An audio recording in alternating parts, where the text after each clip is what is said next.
Gente, hoje a gente está começando o livro 3, viu? E aqui a gente vai falar agora sobre Roma, tá? A gente já estudou sobre Grécia e os grandes povos desse período. Quem ainda não tem, depois pega, tá? Lá na escola. Mas eu tenho um slide, tá bom? E aí a gente vai apresentar os slides. E sobre o livro 3, então ele começa... No livro 2, a gente acabou de falar, falamos sobre o conceito da estrutura de Roma, de Atenas, dos gregos. Falamos sobre as ideias iniciais, né, como eles se fundaram, os povos principais. Falamos sobre as cidades principais, como os macedônicos, os aqueus. Falamos sobre Esparta, Atenas, as guerras médicas, a influência disso. Gente, como eu expliquei para vocês, quando os macedônios, eles começam a se fortalecer lá com Alexandre o Grande, que foi onde a gente parou, tá? Meio que vai... A própria civilização vai perdendo poder, tá? Depois de Alexandre o Grande morrer. Aí vai surgir um novo povo muito, muito importante e muito forte, que são Roma. Então, por exemplo, quem é cristão e já leu o Novo Testamento, sabe que no Novo Testamento, quando Jesus nasceu, o governo que imperava ali na região, né, de Jerusalém, onde mais ou menos onde Jesus viveu ao longo dos 33 anos dele, eles eram governados por Roma. Mas como que aconteceu isso? É sobre isso que a gente vai estudar, tá? Sobre como que aconteceu, por exemplo, das pessoas lá na Ásia, lá no Oriente Médio, Palestina, Israel, etc., serem conquistados pelo povo romano. Onde fica Roma, tá? Essa península itálica aqui, onde a gente conhece hoje. Eu vou mostrar para vocês.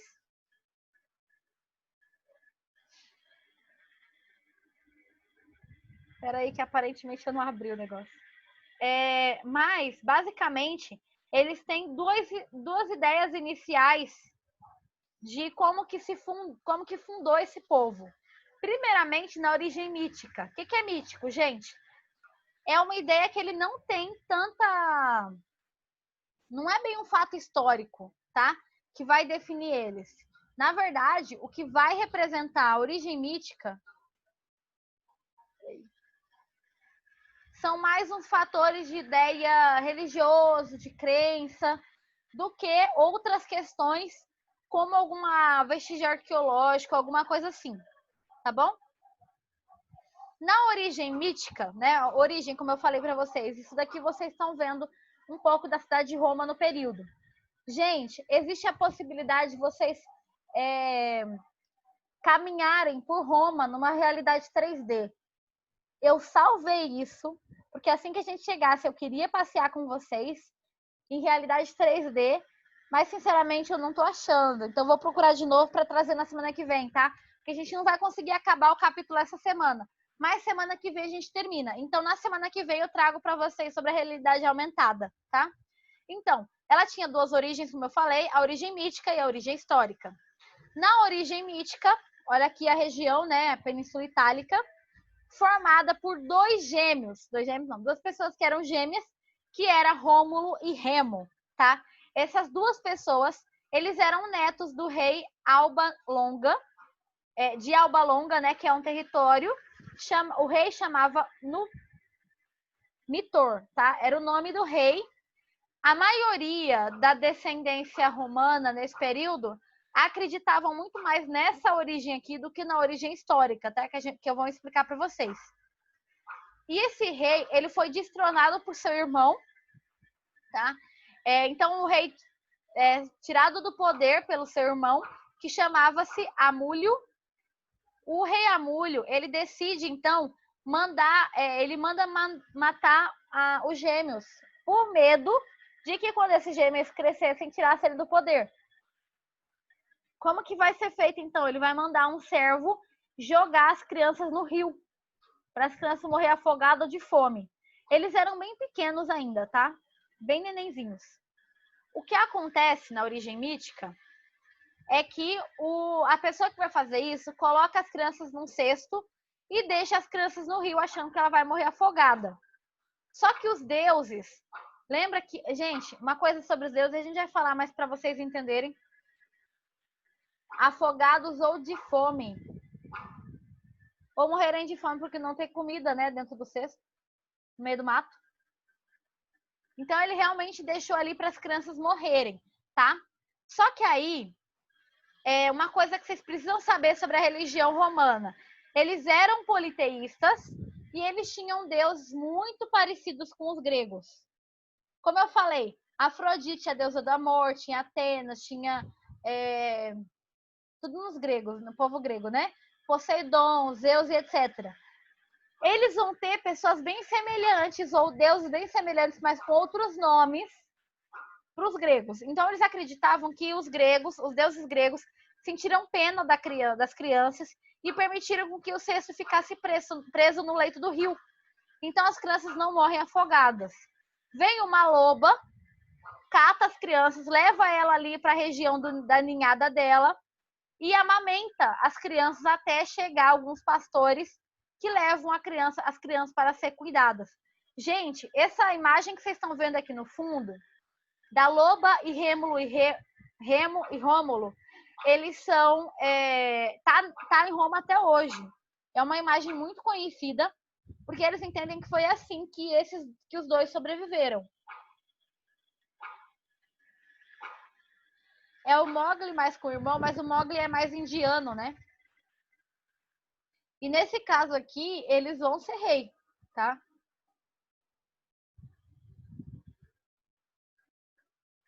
Depois que eles crescem, né? Os pastores cuidam deles, tudo mais. Eles crescem e vão até a Alba Longa de novo, encontrar com sua família, tiram o seu tio do poder, devolvem o território ao seu avô e voltam para a região em que eles cresceram, que era uma região ali perto do Monte Palatina, tá? Essa península itálica. Lá eles fundam a sua própria cidade para governar. Por um desentendimento entre os irmãos, Rômulo mata Remo e decide que ele vai ser o rei, tá? Então ele se autodeclara rei da cidade que os dois fundaram, colocam a cidade como Roma, que era um acrônimo, ou seja, uma palavra parecida, um exemplo de seu nome, tá? Aqui vocês estão vendo algumas imagens de Roma hoje. E isso é a origem mítica. E a origem histórica? Como eles acreditam que a cidade se formou, né? Primeiramente, nós temos a questão dos antepassados. Eles entendem que esses antepassados eram agricultores ou pastores de ovelha, tá? Que chegaram ali da região da Europa Central, normalmente conhecidos como italiotas, desculpa. Lembra? Italiano vem de, ó o povo aqui, tá vendo? Vem dessa linhagem. Esses italiotas, eles poderiam ser diversos povos, tá? Dentre eles, os latinos, os sabinos, os ilírios, os samitas, úmbrios e ecos, tá? Normalmente, olha aqui a língua latina, tá vendo? Esse povo aqui vai ser um grande povo que vai fundar bastante essas regiões, tá bom? Então, aproximadamente 1000 anos antes de Cristo, esses povos migram em direção à Península Itálica. Os latinos se instalaram ao sul do rio Tigre, área conhecida como Alácio, tá? Então é esse território aqui, tá? Eu trouxe aqui um mapa para vocês conhecerem. Olha onde que os gregos estão se formando, tá? Olha aqui os latinos, a região de Roma, os etruscos, tá? Povo celta, conhecido como Lácios, fundaram vários povos. Gente, tudo bem até aqui? Tanto a origem mítica, como vocês estão entendendo, essa migração que ocorreu e esse momento de fundar, né, novas cidades? Se sim, faz um joinha. Sem dúvida, coloca aí no chat. Na mesma época do norte do rio Tigre, a região atual da Toscana, né, os etruscos se instalaram, se organizaram em cidades-estados sem um poder centralizado. Os etruscos eram hábeis marinheiros e comerciantes. Não eram todos os povos que eram assim. Invadiram as terras latinas e, para evitar o ataque, a população fundou um acampamento militar. Opa, era um R, tá? Os latinos, que estavam constantemente sendo atacados por outros povos.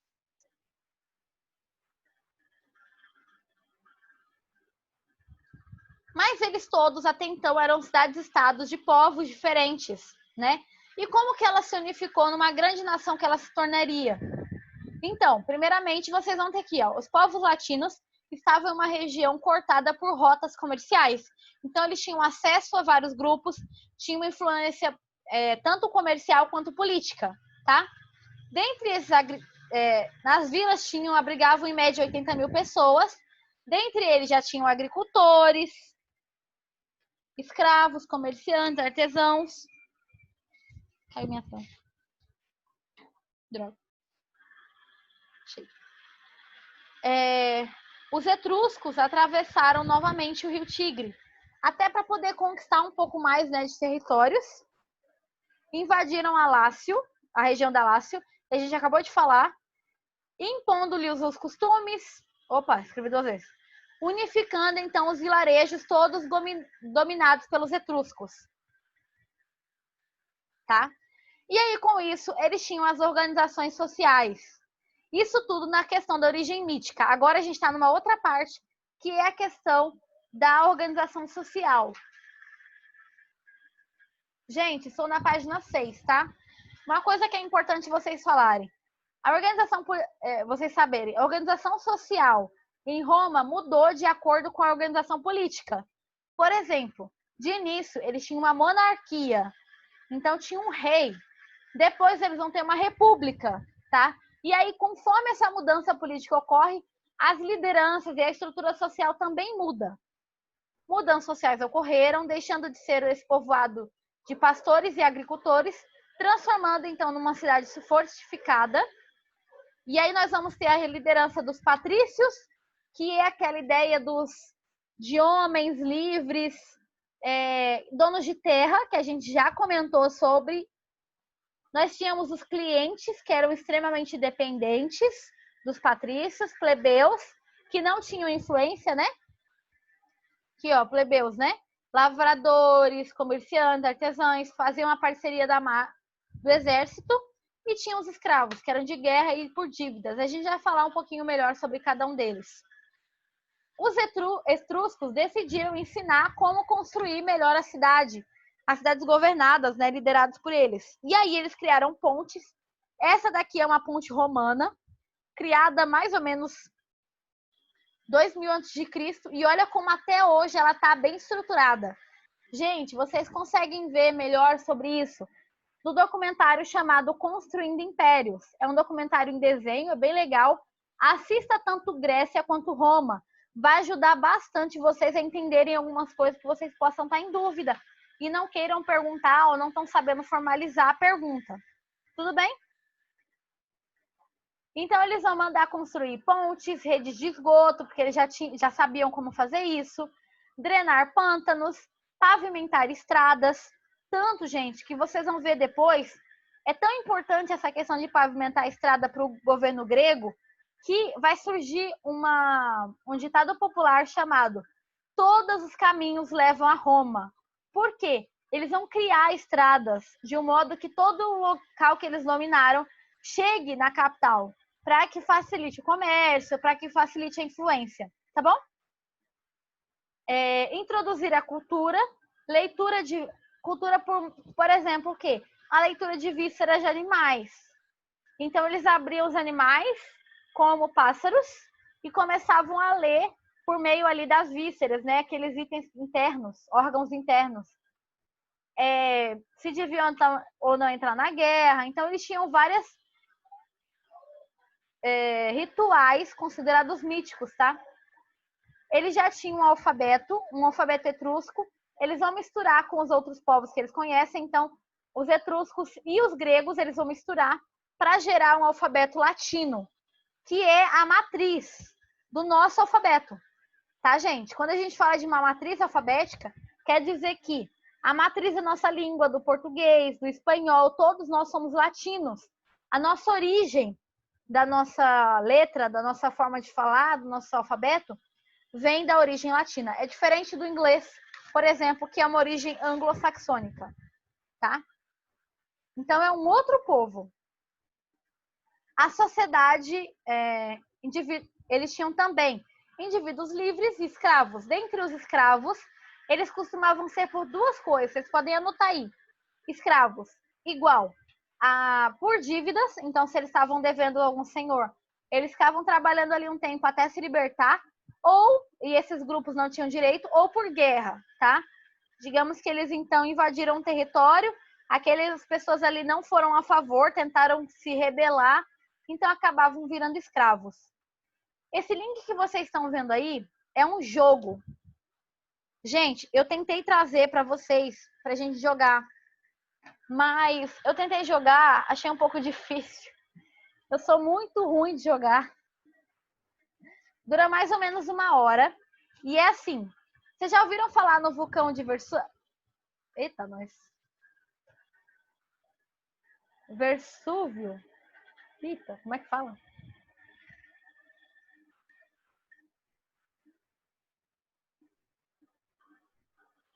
Ai, gente, eu esqueci o termo, esqueci o nome.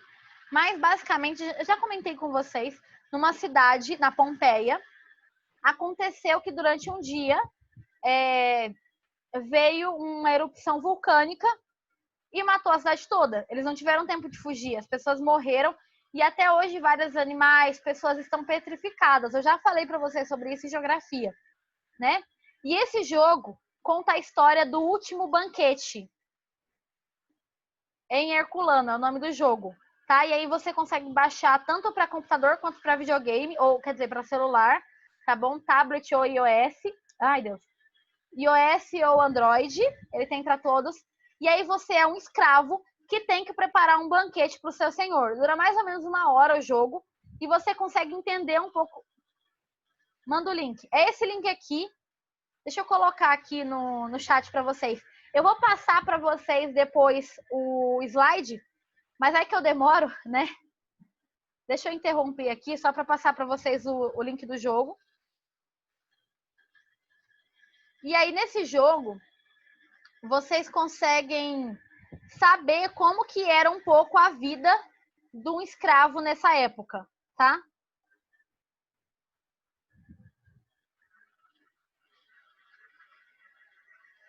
Eba, vou jogar sem meu pai dizer que eu sou viciado. E dura 1 hora. Gente, eu realmente tentei jogar, mas pensa uma pessoa que é ruim jogando. Eu não consegui sair do lugar, porque o seu objetivo é completar o... Aí é o link, né? É um jogo feito para ser histórico mesmo. Existem outros jogos históricos? Existem, vários. Mas a maioria é muito violento. Eu não sou muito boa fazendo isso, tá? Nesse caso daí, é uma versão diferente. Você não é um guerreiro, você é um escravo e você tem que preparar um banquete. Esse é o objetivo. Você tem um tempo para fazer isso. Só que aí, no início do jogo, ele já começa assim. Você vai lá pro senhor, você pergunta, o que eu posso fazer por você, senhor? Aí o senhor vai falar, você precisa fazer um banquete, mas antes disso, eu perdi a lista e você vai ter que encontrar a lista dos ingredientes para você desenvolver o banquete. Quem disse que eu achei a lista? Eu fiquei parada na primeira fase. Eu sou realmente muito ruim jogando. Eu mandei no chat para todo mundo. O pessoal não recebeu, não?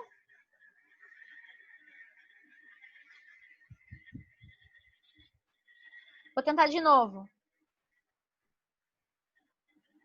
Vê agora se vocês receberam. Beleza. Ok. Então, quem quiser estiver fazendo nada, quiser jogar aí um jogo educativo, tem esse. Existem outros jogos de história? Existem. Até estava vendo. Foi aonde? Ah, tá. Normalmente, o YouTube chamado Nerdologia, ele sempre é patrocinado, também a parte de história, ele sempre é patrocinado por jogos históricos, tá? Mas, como eu sou ruim de jogar, eu nunca consegui jogar nenhum deles. Eu tinha um só, há muito, muito tempo atrás, que a gente construía a estrutura de um feudo da Idade Média. Mas aí ontem eu estava assistindo um vídeo do Metaforando e ele falou sobre um jogo que você tinha que construir navios de guerra. Você tinha que fazer uma pesquisa sobre. Então é bem legal, mas assim, eu não parei para olhar ainda como que é, eu só ouvi ele falando.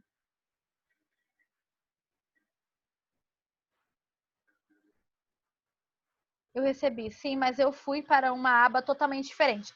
Sim, você clica nessa aí e aí vai ter a opção se você quer baixar para OS, para computador, entendeu? Se você tiver no celular, você pode mandar para o Play Store. Se você quiser procurar já pela Play Store, é só colocar O Último Banquete em Herculano, tá? Já baixei. Eu fui em computador. E aí, na semana que vem, se vocês quiserem me contar como foi a experiência de vocês, gente, eu tô tentando achar jogos para vocês jogarem, tá? A professora só é ruim nisso, mas eu tô tentando achar e vou tentar jogar também. E aí vocês me contam na semana que vem o que vocês acharam. Como foi a experiência de ser um escravo? Porque normalmente nos jogos a gente está acostumado a ser um guerreiro, a ser um líder, né? Aqui não, você é um escravo, é ver com outros olhos. E esse jogo que vocês vão jogar é brasileiro. Por isso é que talvez ele não vai ter um gráfico fantástico, mas será algo importante, exatamente, o centro das atenções. Mas às vezes é bom observar de um ângulo diferente. Ele é um jogo brasileiro e a gente precisa valorizar as coisas que são nacionais, né? Ele é um jogo de um grupo de faculdade. Pessoal, depois se vocês puderem ajudar a Amanda a baixar, porque ela disse que apareceu só um vídeo do jogo. Amanda, você tem Android? Seu celular é Samsung, Motorola, Xiaomi, alguma coisa assim?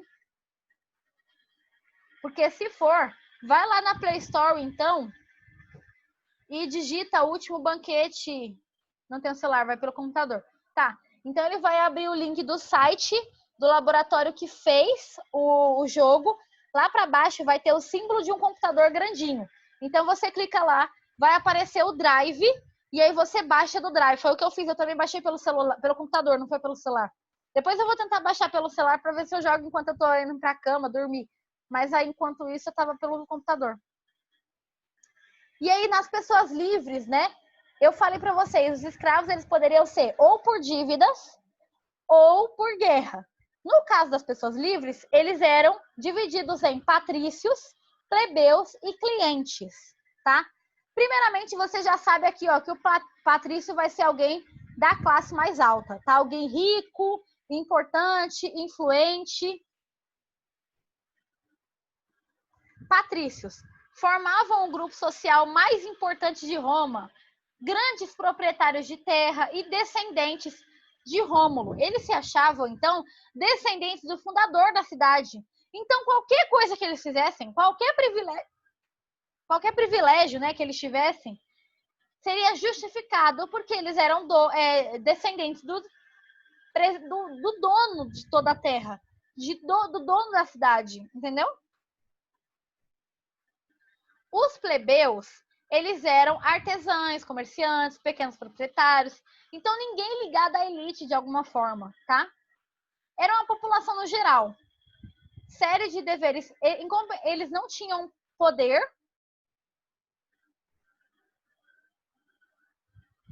Tudo bem se ele não... Eu não tô obrigando vocês a jogarem, tá? Mas se alguém quiser jogar um jogo histórico, que dura 1 horinha, então não é uma coisa que você vai morrer de jogar, tá aí, tá bom? Tudo bem se não puder baixar nada, ele não é online mesmo. Eu não achei nenhum jogo pra gente jogar online. Eu procurei. Vou continuar procurando. Se eu achar no próximo aula, eu trago. Então, os plebeus, né? Eles tinham uma série de deveres públicos, mas eles não tinham direitos.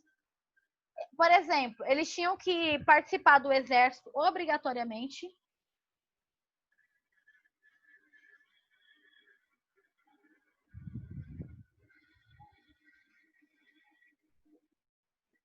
No meu computador é só apertar WASD. Para ir para frente, para trás, eu ia clicando no mouse, mas eu não conseguia fazer muitas coisas. Não conseguia achar a lista para fazer o banquete. Não sai do lugar. Então, deveriam interagir deveriam ingressar no exército, eles eram proibidos de ocupar cargos públicos e também não poderiam ocupar cargos religiosos, tá? Pessoal, coloca aí o nome no chat, por favor, de quem está participando da aula. E outra coisa que eles não poderiam casar com patrícios para melhorar sua condição, tá? Porque os patrícios tinham que ser essa raça pura, né? Descendente do primeiro povo.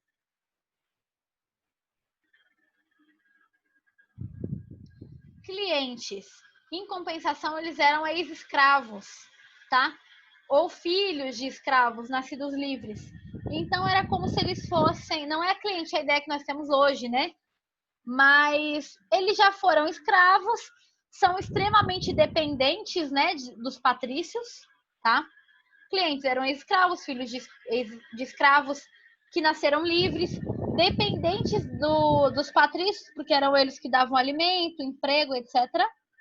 Em troca, deviam-lhes e eram obrigados a substituí-los na guerra. Por quê? Uma hora todo mundo ia precisar ir para a guerra. Então, em vez do patrício, que era alguém rico, importante, influente, ir para a guerra, ele não era bobo nem nada, ele colocava outra pessoa para ir no lugar dele. E essa pessoa eram os clientes. Então, eles garantiam ali vários direitos, né? E alimento, etc. Tudo com o objetivo de não precisar ir para a guerra. Tudo bem? Gente, tudo bem até aqui? Vocês têm alguma dúvida? Se tiver, coloca aí no chat. Se não, faz um joinha para mim, por favor.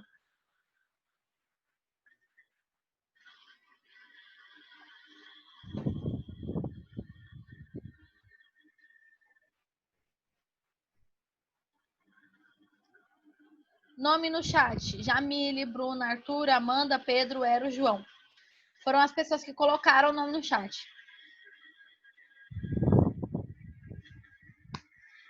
E aí, como a gente falou, né? Primeiramente, esse período, Roma, ele teve dois movimentos grandes.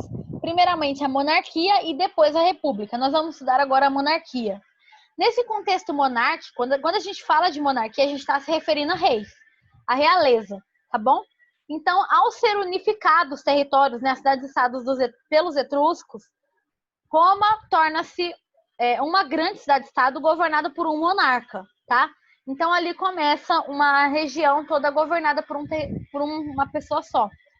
O rei era do grupo patrício, então lembra, só eles tinham direitos, comandava o exército, ele era auxiliado por um congresso de anciões, tá bom? Esse congresso, ele definia o Senado, então como que seria a estrutura da cidade, como que seriam as leis. Podem tirar print se vocês quiserem, grifar no livro de vocês. A gente está na página 7.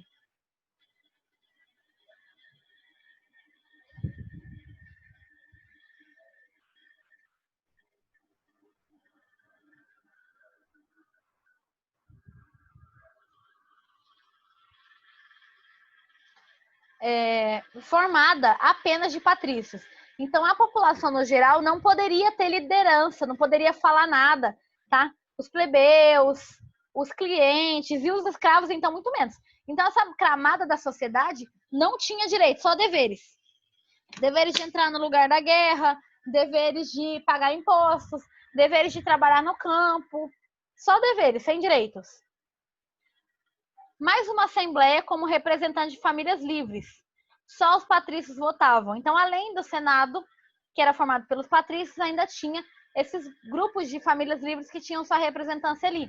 Apesar de que só os representantes dos patrícios é que votavam, essa camada que era descendente de Rômulo, certo? Até que surge a comitia curiata.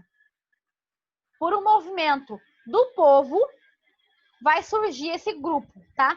Que basicamente, gente, o que significa isso? O livro não traz, mas a ideia curiata vem de curral mesmo, tá? Então, seria uma espécie de uma assembleia do povão, tá bom? Que vai tentar ali com que seus direitos sejam ouvidos.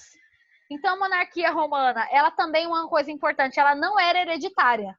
Então, o rei, quando ele morria, o Senado é que exercia, quem decidia quem seria o sucessor, e não o filho, tá? Quando a gente fala de hereditariedade, é porque o filho vai liderar no lugar do pai, e assim vai, tá? Então não tinha isso. O Senado indicava a pessoa, o seu sucessor, né, o sucessor do rei, só ascendia com a aprovação da comitia curiata. Então, qual que é a influência aqui da comitia curiata? É que, por mais que o Senado indicasse, o povo é que ia decidir se essa pessoa era apta ou não para ser o rei, tá bom? A monarquia durou aproximadamente até o século 6 depois, antes de Cristo, tá? Foi o período monárquico. Durante esse período monárquico, existiram 7 grandes reis, tá? O último foi o etrusco Tarquínio. Foi considerado um dos reis, né, mais violentos da história. Por causa dessa violência que ele praticava, destronam o rei e implantam um governo republicano. Então agora existe uma república, não mais uma monarquia. Então, de onde que vem essa ideia de república? Nós vivemos uma república, né? Então, a palavra república, ela vem do latim res e pública, ou seja, significa coisa pública, tá? Então, ali, o povo republicano é que é o sistema republicano, é que ele representa o povo. Que seja um governo para os cidadãos, né? Tudo isso, o objetivo era ali, governar para o povo, para que assim também não existisse uma única pessoa liderando, e aí ele vai subdividir, não é uma pessoa só. Pode ter um líder mais acima? Pode, mas ainda assim existem senadores, assembleia, vários outros grupos que vão regular para que ninguém mande sozinho e não aconteça as atrocidades que o outro rei tinha feito, tá bom? A gente, por exemplo, tem uma república dos 3 poderes: legislativo, executivo e judiciário. Um regulando o outro, um ajudando o outro a governar, tá bom? É bem legal esse mapinha aqui porque ajuda a entender, né, como que são as camadas, né, o período da república, grupos sociais nesse período, o tempo que dura a república, quase 500 anos, né? Estrutura político-administrativa. O movimento da república foi liderado pelos patrícios. Os grupos aqui de cima, tá vendo? Ó, governantes, aristocratas, generais. Nova estrutura política administrativa. Objetivo de evitar a instauração de um poder pessoal que liderasse apenas para ele, para sua família, tá? Estrutura constituída pelas magistraturas, senado e pelas assembleias. Então vai ser subdividido nesses 3 poderes: magistratura, senado e assembleia. Cada um deles tendo um poder e subdivisões. Quando a gente fala na questão da magistratura, exercia o quê? Funções relacionadas a executivo, judiciário e administrativo. Então, ele executava as leis, julgava essas leis e as pessoas que faziam alguma coisa errada, e toda a parte administrativa. O principal dos magistrados era o cônsul. Era o cargo que substituía o rei, tá? Então, nós vamos ter vários cônsuls na história, e esse era o cargo mais alto.